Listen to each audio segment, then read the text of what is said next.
لا حول ولا قوة إلا بالله العلي العظيم. حسبنا الله ونعم الوكيل، نعم المولى ونعم النصير.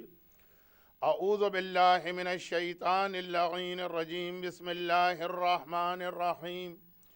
الحمد لله الملك الحق المبين، قاسم الجبارين، مبهر الظالمين، رب الشهداء والصديقين، والصلاة والسلام على حبيب إله العالمين، خاتم النبيين، شفيع المذنبين، سيد الأنبياء والمرسلين، سيدنا ومولانا أبي القاسم محمد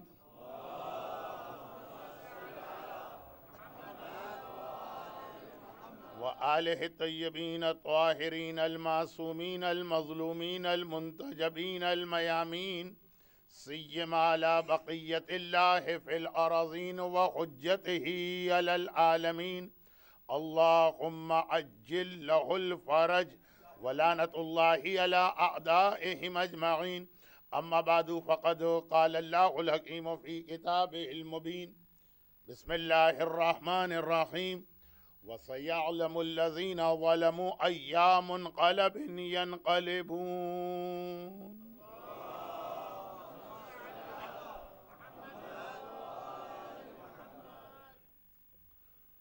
سورہ مبارکہ شعراء قرآن کا سورہ نمبر 26، اور اس کی یہ لاسٹ آیت ہے کہ جس کی تلاوت دو مجالس کے لیے کی گئیں، ایک یسٹرڈے اور ایک ٹوڈے۔ میری ایک ہیبٹ ہے کہ میں پورا عشرہ کسی ایک آیت پہ نہیں پڑھتا ہوں، بلکہ مختلف مجالس میں آیتیں چینج ہوتی رہتی ہیں، تاکہ 10 دن کے حوالے سے 8-9 قرآن کی نئی آیتیں یا نئے میسج لوگوں تک پہنچتے رہیں۔ لیکن ایک بات کو یہاں پہ بالکل شروع میں واضح کر دیا جائے کہ قرآن کی آیتوں کی نمبرنگ میں عالم اسلام میں اختلاف ہے۔ آج کا زمانہ کمپیوٹر کا زمانہ ہے، لیکن 1400 سال سے قرآن کی آیتوں کی نمبرنگ، ایون پورے قرآن میں کتنی آیتیں ہیں؟ فیمس قول یہ ہے کہ 6666، 6666۔ لیکن جو صحیح قول ہے وہ یہ ہے کہ 6236۔ یہ 400 آیتوں کا فرق پڑ رہا ہے نمبرنگ کے اندر۔ تو جب کبھی میں کسی آیت کا نمبر آپ کے سامنے پڑھوں تو 1 پلس یا 1 مائنس کا مجھے مارجن دے دیا کرے۔ سورہ مبارکہ شعراء کی لاسٹ آیت، جس میں قرآن کریم آدم سے لے کے قیامت تک کے ظالموں کو ایک میسج دے رہا۔ کل میں نے اس میں آدھی بات کہی تھی، آج باقی آدھی بات کہہ کے پھر اس آیت کی تفسیر اور تشریح۔ کل میں نے کہا تھا کہ یہ آیت ہر ظالم کے لیے ایک میسج ہے کہ اے ظلم کرنے والے، تیرا کیا خیال ہے کہ اسی طرح سے تیری طاقت ہمیشہ رہے گی اور تو اسی طرح سے ظلم کرتا رہے گا؟ نہیں، بہت جلد اسی دنیا کے اندر ہر ظالم کو پتا چلے گا کہ چینج کتنے جلدی آ رہی۔ تو میں نے عرض کیا تھا کہ ہر ظالم کے لیے میسج ہے، مگر سب سے زیادہ یہ آیت کربلا کے کانٹیکس میں ہمارے سامنے آئی۔ یہ آدھی بات تھی جو کل میں نے ایک جملہ کہا تھا، اور اس کو کمپلیٹ کرنے والا جملہ آ جا رہا، اور وہ یہ کہ اس آیت کی پریکٹیکل تفسیر۔ ایک تفسیر تو تھیوری والی ہوتی ہے جو کتاب میں لکھی ہے، جو پیپر پر ہے، اور اس آیت کی جو پریکٹیکل تفسیر ہمارے سامنے کمپلیٹ ہو کے آئے گی، وہ امام زمانہ کے ظہور کے ساتھ مکمل ہوگی۔